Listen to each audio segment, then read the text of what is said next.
Z channel کے prime time programme میں پھر سے ایک بار آپ کا استقبال ہے۔ زیڈ چینل کے پرائم ٹائم کے ایپیسوڈ نمبر 2 میں ہم پھر ایک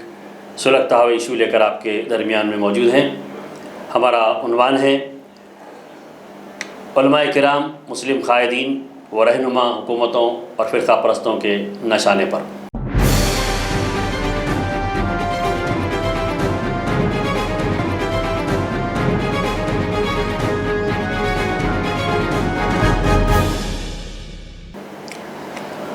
دو روز قبل 22 سپٹمبر 2021 کو ممتاز عالم دین حضرت مولانا کلیم صدیقی صاحب کو میرٹ اتر پردیش سے گرفتار کیا گیا اور ان پر الزام ہے کہ ریلیجیس کنورژن ریکٹ کے نام پر ATS اتر پردیش نے انہیں گرفتار کیا ہے۔ مولانا ممتاز عالم دین عالم بعمل مولانا حضرت سید ابو الحسن علی ندوی صاحب رحمۃ اللہ علیہ کے جانشین میں شمار ہوتا ہے، اور مولانا کی دینی بے شمار خدمات ہیں۔ دین کے لیے، تبلیغ اسلام کے لیے، دین کی خدمات کے لیے مولانا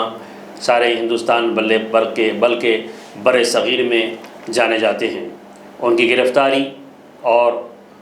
ATS کا ان کو 10 دن کے لیے ریمانڈ میں لینا، ان تمام چیزوں کو ہم ہمارے چینل کی جانب سے سخت مذمت کرتے ہیں اور ان کی رہائی کا مطالبہ کرتے ہیں۔ یہ واقعہ پہلی بار نہیں بلکہ ہر وقت علماء کرام مسلم قائدین اور رہنماؤں کے ساتھ ہوتا رہا ہے، کیونکہ حکومتوں اور فرقہ پرستوں کے نشانے پر ہمیشہ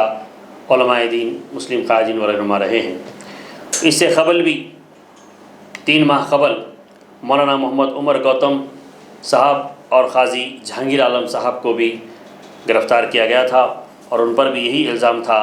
کہ ریلیجیس کنورژن، مذہب تبدیلی، دھرم پریورتن کے نام پر گرفتار کیا گیا اور مقدمات دائر کیے گئے ہیں۔ ہم ان گرفتاریوں کی بھی مذمت کرتے ہیں۔ ان 2 علماء کو بھی دہلی میں ہی گرفتار کیا گیا تھا۔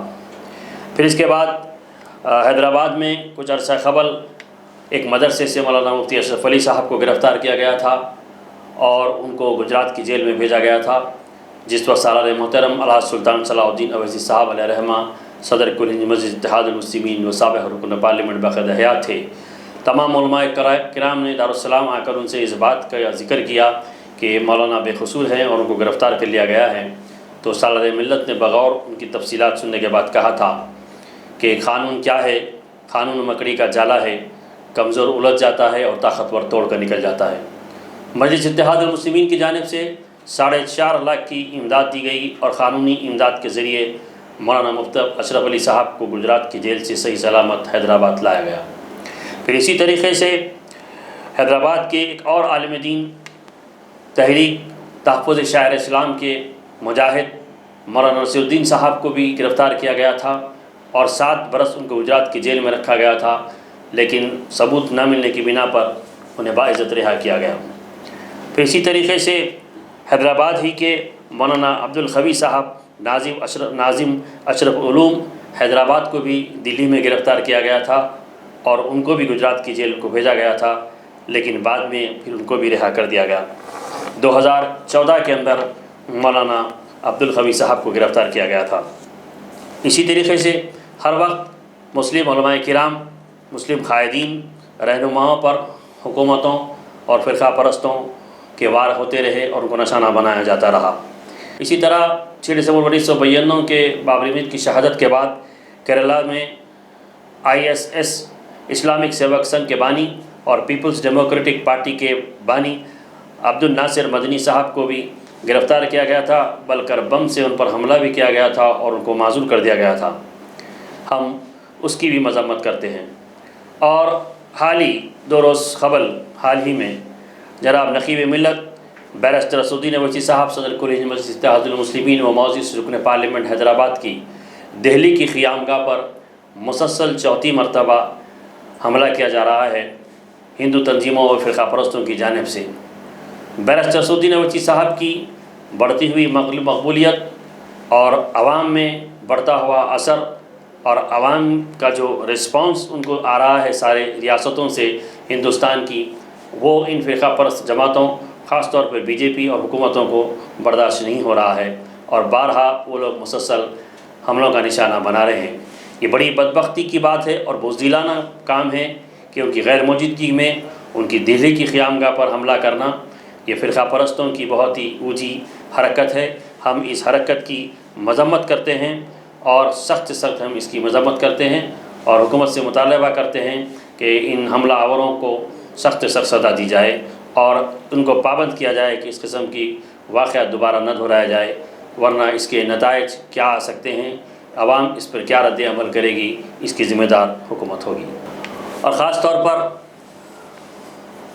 15 اگست 1947 تقسیم ہند کے بعد، آزادی ہند کے بعد مسلمان قائدین، مسلم رہنما اور علماء پر مسلسل حملے کیے جاتے رہے ہیں۔ قائد ملت لسان الامت سحر البیاں خطیب حضرت نواب بہادر یار جنگ علیہ الرحمہ سرزمین دکن کے مسلمانوں کے لیے عظیم رہنما و رہبر رہے ہیں۔ آپ کی علمی قابلیت، مذہبی قابلیت، قرآن و حدیث، تاریخ اسلام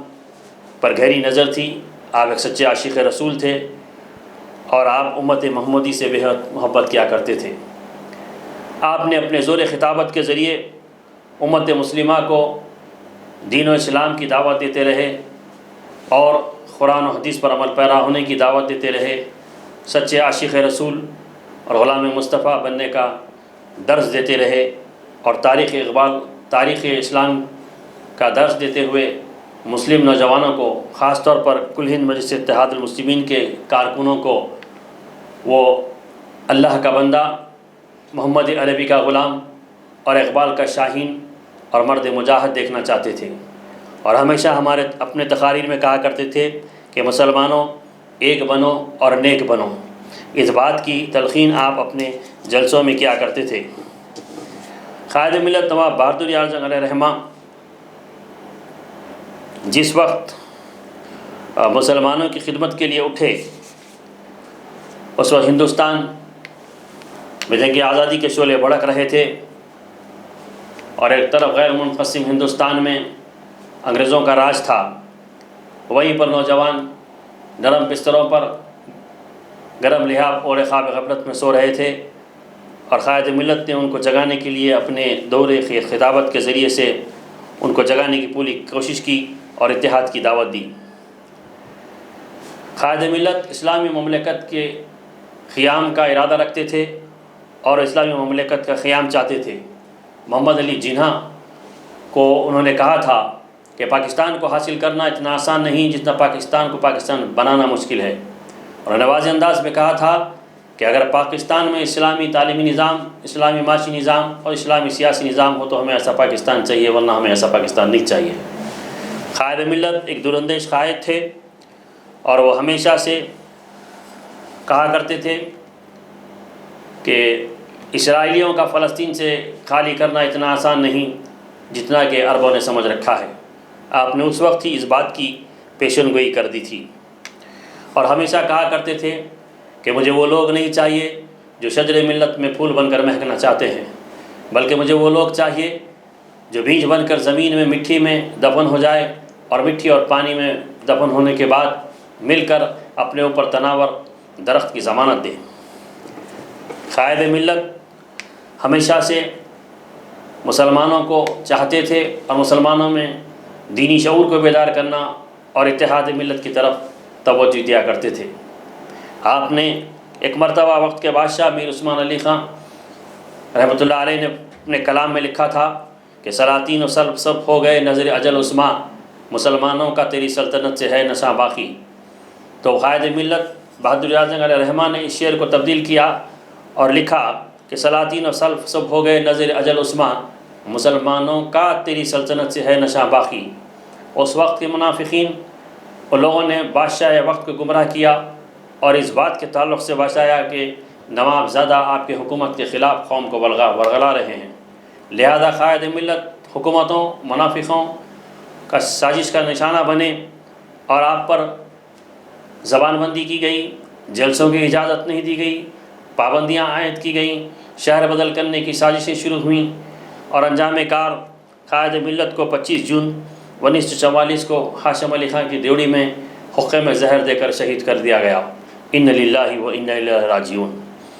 اسی طریقے سے یہاں پر جہاں نظام میر عثمان علی خان کی اپنی حکومت تھی، اور آپ ہمیشہ کہا کرتے تھے کہ ہندو مسلم میرے دو آنکھ ہیں، کیونکہ آپ دیکھ رہے تھے کہ ہندوستان ہندوؤں کے ساتھ جائے گا، پاکستان مسلمانوں کے ساتھ جائے گا، لیکن آپ چاہتے تھے کہ ہندو مسلم دونوں ایک ریاست میں رہیں۔ نظام میر عثمان علی خان اور مسلمانوں کی اپنی حکومت تھی، اپنی کرنسی تھی، اپنا سکہ تھا، اپنی ملٹری تھی، اپنے بینک تھا، اپنا بس ٹرانسپورٹ سسٹم تھا، اپنا ریلوے سسٹم تھا، اپنے تعلیمی ادارے تھے، اپنی یونیورسٹی تھی، اور اپنے دواخانے تھے، اور سب کچھ اپنا رہنے کے باوجود بھی 17 ستمبر 1948 کو پولیس ایکشن کے نام پر 1.5 لاکھ سے زائد مسلمانوں کا قتل عام کیا گیا اور سلطنت آصفیہ کا خاتمہ کیا گیا۔ پھر اس کے بعد صدیق دکن قاسم رضوی علیہ رحمہ یہی چاہتے تھے کہ وہ سلطنت آصفیہ برقرار رہے اور ریاست علیحدہ رہے، لیکن آپ کے پاس چند فوج تھی اور آپ نے انڈین آرمی سے مقابلہ کرنے کے لیے تیار ہوئے اور انڈین آرمی سے مقابلہ کیا، اور انڈین آرمی کے ہتھیاروں، فوج اور ملٹری ایکشن کے سامنے آپ کی فوج نہیں ٹک سکی اور انجام کار پولیس ایکشن ہوا۔ تو اس طریقے سے مسلم علماء، قائدین، حکمرانوں کے ساتھ حکومتوں اور فرقہ وارانہ ذہنیت رکھنے والے نشانہ بناتے رہے ہیں۔ پھر اس کے بعد 2 مارچ 1957 کو فخر ملت مولوی عبداللہ واحد اویسی علیہ رحمہ نے کل ہند مجلس اتحاد المسلمین کا احیاء عمل میں لایا، اور آپ چاہتے تھے کہ پولیس ایکشن کی تباہی و بربادی کے بعد مسلمانوں کے دل و ذہن سے ڈر و خوف کو نکالا جائے، اور مسلمانوں کو جو حکومت ہند کی جانب سے مراعات دیے گئے ہیں اس کو استعمال کرتے ہوئے آزادی کی زندگی جئیں اور دوسرے شہری کی زندگی نہ جئیں۔ فخر ملت اپنے تقریروں کے ذریعے سے مسلمانوں میں اتحاد پیدا کرنا چاہتے تھے اور ان کے دلوں سے ڈر و خوف کو نکلنا چاہتے تھے۔ وہ ایک ممتاز عالم دین تھے، انہوں نے یوم القرآن کے جلسوں کی بنیاد ڈالی، جلسے رحمت اللہ عالمین صلی اللہ علیہ وسلم کا انعقاد عمل میں لایا، جلسے یاد خلیل اللہ، جلسے یاد حسین، اس قسم سے جلسے منعقد کرتے ہوئے مسلمانوں میں اتحاد پیدا کرنے کی کوشش کی، اور آپ کئی بار مسلمانوں کو کہا کرتے تھے کہ مسلمان منظم و متحد رہو اور سیاسی طور پر طاقتور اور مستحکم بنو۔ شاعر نے کہا تھا کہ سند جس کو حاصل تھی وکالت کی پڑھائی میں، سنا ہے وہ مرد آہن تھا قانونی لڑائی میں۔ فخر ملت ہمیشہ کہا کرتے تھے کہ منزل مجھے ملے نہ ملے اس کا غم نہیں، منزل کی جستجو میں میرا کارواں تو ہے۔ انجام کار فخر ملت کو کئی مقدمات کا سامنا کرنا پڑا، جلسوں کی اجازتیں منسوخ کی گئیں، کئی پابندیاں عائد کی گئیں، آپ کے گھر کی لائٹ اور نل کا کنیکشن کاٹ دیا گیا، آپ کو 11.5 برس جیل میں رکھا گیا۔ ان مشکلات و مصائب کے باوجود بھی فخر ملت علیہ رحمہ کل ہند مجلس اتحاد المسلمین کو باقی رکھا اور مسلمانوں میں اپنا پیغام پہنچاتے رہے۔ وہ بھی اسی طریقے سے ان لوگوں کی سازشوں کا شکار ہوئے۔ پھر اس کے بعد 1962 میں ان کے فرزند سالار ملت الحاج سلطان صلاح الدین اویسی علیہ رحمہ نے باغ دوڑ سنبھالی کل ہند مجلس اتحاد المسلمین کی، اور آپ ڈٹ کر حکومتوں کا، فرقہ پرستوں کا مقابلہ کیا، اور 1962 سے لے کر 1984 تک آپ رکن اسمبلی رہے، 22 برس ایوان اسمبلی میں رہے آپ، اور پھر 1984 سے لے کر 2004 تک رکن پارلیمنٹ حیدرآباد رہے، 20 برس پارلیمنٹ میں مسلمانوں کی نمائندگی کرتے رہے اور کامیاب نمائندگی کی۔ آپ نے کئی بڑے بڑے کارنامے انجام دیے، جن میں Deccan medical college, Deccan engineering college, MBA MCA، school of pharmacy اور ڈی فارما جیسے کئی تعلیمی ادارے آپ نے قائم کیے۔ اویسی ہاسپٹل، اسرا ہاسپٹل، دارالسلام کوآپریٹو بینک کا قیام عمل میں لایا، اور حکومتوں سے مقابلہ کرتے ہوئے مسلمانوں کو تعلیمی، معاشی اور سیاسی طور پر مستحکم کرنے کے لیے جدوجہد کرتے رہے۔ کئی بار آپ پر مقدمات دائر کیے گئے، پابندیاں عائد کی گئیں، دارالسلام ایجوکیشنل ٹرسٹ کے بینک کے کھاتوں کو منجمد کیا گیا، آپ کو کئی مرتبہ جیل میں ڈالا گیا، آپ کو چنچل گوڑہ جیل، مشیرآباد جیل اور راجمندری جیل میں سالار ملت کو رکھا گیا، لیکن آپ مرد آہن کی طرح مسلسل حکومتوں کا، مخالفین کا، اپنوں کا اور غیروں کا الزامات اور بہتان تراشیوں کا مقابلہ کرتے رہے، اور اپنے سفر کو جاری رکھا، اور ہمیشہ یہ بات کہتے رہے کہ ہمارے ہاتھ دراز ہے، حکومت کے گریبانوں سے کھیلیں گے لیکن اپنے دامن کے تار بیچنے کے لیے تیار نہیں ہیں، اور اسی طرح آپ نے اپنا سیاسی سفر جاری رکھا۔ پھر اس کے بعد 1994 میں یعنی 1994 میں نقیب ملت الحاج بیرسٹر اسد الدین اویسی صاحب موجودہ صدر کل ہند مجلس اتحاد المسلمین بحیثیت رکن اسمبلی چارمینار سے حلقہ اسمبلی سے منتخب ہو کر آئے، اور آپ نے اپنا سیاسی سفر جاری رکھا، اور اس کے بعد آپ نے مسلسل ایوان اسمبلی میں متحدہ آندھرا پردیش کے اندر مسلمانوں کے مسائل کو بے باک انداز میں اٹھاتے رہے اور اپنی آواز کو بلند کیا، اور مسلمانوں میں اتحاد پیدا کرنے کے لیے جدوجہد کا آغاز کیا۔ بحیثیت رکن اسمبلی آپ نے اپنے حلقے میں جہاں پر کروڑوں روپے کے ترقیاتی کام کروائے، وہیں قوم و ملت کے اندر اتحاد پیدا کرنے کے لیے کافی جدوجہد کرتے رہے۔ بیرسٹر اسد الدین اویسی صاحب کی مقبولیت اور آپ کی قیادت کو دیکھتے ہوئے حکومت وقت یعنی تلگو دیشم نے سازشیں کیں، اور 1999 کے انتخابات میں حیدرآباد میں آپ ہی کے حلقے چارمینار کے اندر شہران ہوٹل کے قریب پولیس سے حملہ کروایا۔ 2 گز کے فاصلے سے آپ پر گولیاں چلائی گئیں اور 70 لاٹھیاں آپ کے جسم پر برسائے گئے۔ پولیس کے حملے کے بعد بھی نقیب ملت الحاج بیرسٹر اسد الدین اویسی صاحب مقابلہ کرتے رہے سازشوں کا، حملوں کا، اور اپنے سفر کو جاری رکھا۔ اسی طرح 2004 میں وہ پہلی مرتبہ حیدرآباد پارلیمنٹ سے منتخب ہوئے اور ایوان پارلیمنٹ میں گئے، تو 2004، 2009، 2014 اور 2019 4 مرتبہ مسلسل حیدرآباد پارلیمنٹری کانسٹیٹوئنسی سے وہ منتخب ہو رہے ہیں، اور ایوان پارلیمنٹ کے اندر نہ صرف آندھرا، تلنگانہ، مہاراشٹر، کرناٹک، بلکہ یو پی، بہار، دلی، ویسٹ بنگال، تامل ناڈو، گجرات، مہاراشٹر، ہندوستان کے تمام ریاستوں میں جہاں کہیں بھی مسلمانوں پر مظالم ہوتے ہیں، ناانصافی کی جاتی ہے، اور مسلمانوں اور دلتوں کے تعلق سے وہ ایوان پارلیمنٹ میں آواز اٹھاتے رہے، اور مسلسل ایوان پارلیمنٹ میں آج بھی کامیاب نمائندگی کر رہے ہیں، جس کی بنیاد پر یو پی اے گورنمنٹ نے انہیں سنسد رتن کا ایوارڈ بھی دیا۔ تو اسی طرح ان کے خلاف بھی سازشوں کا سلسلہ چلتا رہا اور چل رہا ہے، اور یہاں پر ان کے سلسلہ ختم نہیں ہوا، بلکہ وہ اپنی قیادت، قابلیت، صلاحیت و محنت کے ذریعے سے آج کل ہند مجلس اتحاد المسلمین کو حیدرآباد سے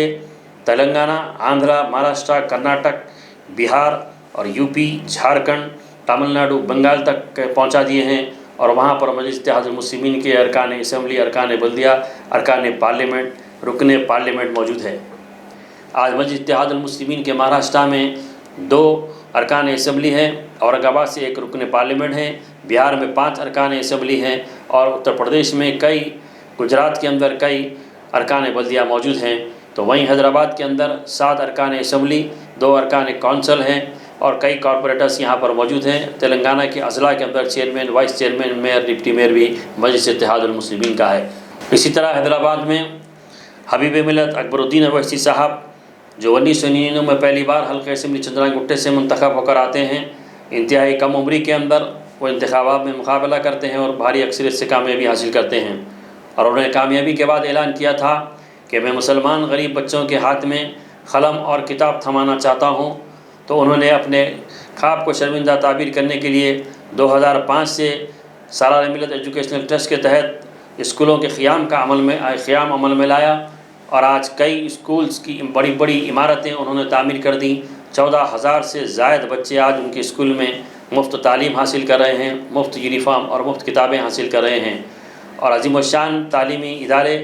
اور تعلیمی اداروں کی عمارتیں وہ آج کھڑی کر رہے ہیں۔ اور اسی طرح ان کے سفر کا سلسلہ جاری رہا، اور مسلسل وہ مسلمانوں کی سیاسی، تعلیمی، معاشی پسماندگی کو دور کرنے کے لیے غور و فکر رکھ کر ایک پروگرام، ایک پالیسی رکھتے ہیں،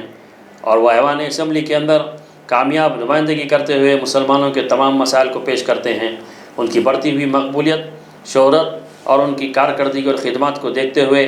حکومتیں اور فرقہ وارانہ ذہنیت رکھنے والے مخالفین اور منافقین نے انہی کے حلقے اسمبلی چندران گٹے کے بارکش علاقے میں 30 اپریل 2011 کو قاتلانہ حملہ کیا، ان پر گولیاں چلائیں، چاقوؤں سے وار کیا گیا۔ پولیس کی موجودگی میں یہ سب ہوتا رہا، لیکن حکومت اور پولیس تماشائی بنی رہی۔ لیکن اللہ کا کرم رہا کہ غربا کی دعائیں رہیں کہ اللہ نے ان کو صحت سے نوازا اور آج پھر وہ آبوتاب کے ساتھ عوام کے درمیان میں خدمت کے لیے دستیاب ہیں۔ اسی طرح علماء کرام مسلم قائدین اور رہنما حکومتوں اور فرقہ پرستوں کے نشانے پر ہمیشہ رہے ہیں۔ مہاراشٹر میں مسلم قیادت ابو عاصم اعظمی صاحب، جنہیں ٹاٹا کے تحت گرفتار کیا گیا تھا، بمبئی کے سیریل بم بلاسٹ جو ہوئے تھے اس الزام کے تحت انہیں گرفتار کیا گیا، اور حال ہی میں کووڈ-19 میں ان پر کیسز بک کیے گئے، ڈس اوبیڈینسی کے نام پر ان پر کیس بک کیے گئے اور مقدمات کا سامنا آج وہ کر رہے ہیں، اور ان کی قیادت کو ختم کرنے اور کمزور کرنے کی حکومتیں اور فرقہ وارانہ ذہنیت رکھنے والے لوگ کوشش کر رہے ہیں۔ اسی طرح اتر پردیش کے اندر اعظم خان صاحب جو سماج وادی پارٹی کے لیڈر ہیں اور کئی مرتبہ رامپور سے وہ MLA کے لیے منتخب ہوئے اور رامپور سے MP ہیں، 9 مرتبہ وہ MLA کے لیے منتخب ہوئے ہیں اور کامیاب نمائندگی وہ اتر پردیش کے مسلمانوں کی کر رہے ہیں، اور انہوں نے محمد علی جوہر یونیورسٹی قائم کیا اور کئی تعلیمی ادارے وہاں پر چلاتے ہیں اور کئی خدمات مسلمانوں کے انجام دے رہے ہیں، لیکن آج حکومتوں کی سازشوں کا نشانہ بنے، فرقہ وارانہ ذہنیت رکھنے والے فرقہ پرستوں کا نشانہ بن رہے ہیں، اور آج ان پر 80 کیسز بک کیے گئے ہیں، اور لینڈ گریبنگ کے، لینڈ انکروچمنٹس کے، فارجری کیسز کے اندر، فیک ڈاکومنٹ سرٹیفکیٹس کے کیسز کے اندر آج ان کو جیل میں بند رکھا گیا ہے۔ ان کی اہلیہ تعظیم فاطمہ کو، بیٹے عبداللہ خان کو گرفتار کیا گیا اور ان کو جیل میں رکھا گیا، اور ان کی یونیورسٹی مولانا محمد علی جوہر یونیورسٹی کے 173 ایکڑ لینڈز یا اس سے کم و بیش لینڈز کو حکومت نے ایکوائر کر لیتی ہے اور ان کے تعلیمی اداروں کو نشانہ بنایا جا رہا ہے۔ اسی طرح اتر پردیش کے عتیق احمد جو سابقہ MP ہیں، ان کو بھی حکومت اور فرقہ پرستوں نے نشانہ بنایا۔ وہ کئی مرتبہ بہوجن سماج پارٹی اور سماجوادی پارٹی سے رکن اسمبلی ودھائک بنے ہیں، 5 مرتبہ وہ مسلسل کامیاب ہوتے ہیں الہ آباد ویسٹ سے، اور 8 اگست 2002 کو ان کے اوپر بم سے اٹیک کیا گیا اور وہ جیل میں رہتے ہوئے بھی الیکشن سے کامیابی حاصل کی۔ پریاگ راج جیل سے سابرمتی جیل گجرات میں منتقل کیا گیا ہے، تو ان کو بھی حکومتیں اور فرقہ پر جماعتیں نشانہ بنا رہی ہیں، اور آج یوگی حکومت ان کی جائیدادوں کو ایکوائر کر رہی ہیں، ان کی بلڈنگز کو بلڈرز کے ذریعے ڈسمینٹل کر کے توڑا جا رہا ہے اور ان کی سمپتی کو قبضے میں لیا جا رہا ہے، اور پوری طریقے سے ان کے ساتھ سازشیں کی جا رہی ہیں۔ اسی طرح مختار انصاری صاحب جو MLA رہے 1996 سے 5 مرتبہ وہ ماؤ کانسٹیٹوئنسی سے بہوجن سماج پارٹی کے ٹکٹ پر منتخب ہوتے آئے ہیں، اور ان کے اوپر کئی کیسز بک کیے گئے ہیں، مرڈر، اٹیمپٹیو مرڈر، انکروچمنٹس، ہراسمنٹ، اس قسم کے کیس بک کرتے ہوئے ان کو گرفتار کیا گیا اور پنجاب کی جیل سے انہیں اتر پردیش کی جیل کو منتقل کیا گیا ہے، اور آج بھی وہ جیل میں ہیں، اور وہ جیل میں رہتے ہوئے بھی کئی مرتبہ انتخابات میں انہوں نے مقابلہ کیا اور کامیابی حاصل کی ہے۔ تو اس طرح حکومت مسلمانوں کو اور مسلم قائدین کو نشانہ بناتی آئی ہے اور بنا رہی ہے۔ اسی طرح بہار کے شہاب الدین جو کئی مرتبہ راشٹریہ جنتا دل سے 2 مرتبہ MLA بنے ہیں اور 4 مرتبہ سیوان کانسٹیٹوئنسی سے وہ MP رہے تھے، اور 15 فروری 2017 کو انہیں گرفتار کیا گیا۔ سیوان جیل بہار سے ان کو تہاڑ جیل دلی منتقل کیا گیا تھا، جو حالیہ کووڈ کے اندر وہ طویل علالت میں تھے اور بیمار ہوئے، کووڈ پازیٹیو آیا ان کو، اور وہ دہلی کے اندر دین دیال اپادھیائے ہاسپٹل میں ان کا انتقال ہوا۔ تو اس طرح سے ہندوستان میں آزادی کے بعد سے لے کر آج تک علماء کرام مسلم قائدین اور رہنماؤں پر فرقہ پرست جماعتوں کی جانب سے نشانہ بنایا جا رہا ہے، اور حکومتوں کی جانب سے سازش کرتے ہوئے اس کو نشانہ بنایا جا رہا ہے۔ اور دوسری طرف مسلم پرسنل لا بورڈ کی جانب سے جہاں پر جید علماء کرام، ممتاز علماء دین، مفکر اسلام موجود تھے، ان کے انتقال کے بعد مسلسل خلا پیدا ہوتا جا رہا ہے، جن میں حضرت مولانا سید ابوالعلا حسن ندوی صاحب جو مفکر اسلام ناظم ندوۃ العلماء تھے، وہ بھی اس دنیا میں اب نہیں رہے۔ حضرت مولانا نظام الدین صاحب، حضرت مولانا کلب صادق صاحب، حضرت مولانا ولی رحمانی صاحب، حضرت مولانا محمد حمید الدین آخر حسامی صاحب، حضرت مولانا عبدالرحیم قریشی صاحب رحمۃ اللہ علیہم اجمعین، یہ تمام جید علماء و قائدین اور رہنما تھے مسلمانوں کے، جو اس دنیا میں اب نہیں رہے۔ ان میں مولانا محمد حمید الدین آخر حسامی صاحب بانی دارالعلوم حیدرآباد، جو سرزمین دکن حیدرآباد سے جن کا تعلق رہا، ایک بے باک رہنما، عالم دین اور جید عالم دین تھے آپ، اور باعمل عالم دین تھے۔ آپ نے اپنے دور میں، اپنی حیات میں بے شمار واعظ اور بیان کے ذریعے مسلمانوں کو دین کے قریب کیا، دین کی خدمت کی، اور آپ نے حکومت وقت کو چیلنج کیا، اور خاص طور پر 1975 میں جب اندرا گاندھی برسر اقتدار تھیں تو سارے ملک میں فیملی پلاننگ کی گئی اور نسبندی، جبری نسبندی کی گئی تھی، تو آپ نے اس کی شدید مخالفت کی تھی، جس پر آپ کو گرفتار کیا گیا اور جیل کی صحبتیں بھی برداشت کرنی پڑی تھیں۔ آپ کے مدرسے کی کئی امداد جو آ رہی تھی فارن کنٹریز سے، فارن ایڈ کو بند کیا گیا، آپ کے کھاتوں کو منجمد کیا گیا، آپ کے فنڈز کو سیز کیا گیا۔ مولانا محمد حمید الدین آخر حسامی صاحب پر کئی مقدمات دائر کیے گئے، لیکن آپ مرد آئین، عالم بعمل کی طرح برقرار رہے اور مسلسل جد و جہد کرتے رہے۔ تو آج ہمارے درمیان میں یہ قائدین، یہ علماء، مشائخین، یہ جید لوگ موجود نہیں ہیں۔ مسلمانوں میں آج ہندوستان کے اندر قیادت کا خلا پیدا ہو رہا ہے، اور جہاں کہیں بھی، جب کبھی بھی قیادت پیدا ہونے کی کوشش کر رہی ہے اور مسلمان قیادت پیدا کر رہا ہے، ان کے خلاف سازشوں کا سلسلہ جاری ہے۔ مسلمانوں کو چاہیے کہ وہ اپنی صفوں میں اتحاد پیدا کریں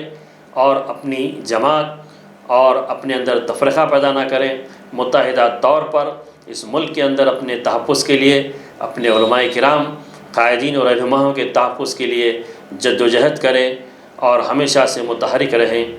شکریہ، خدا حافظ۔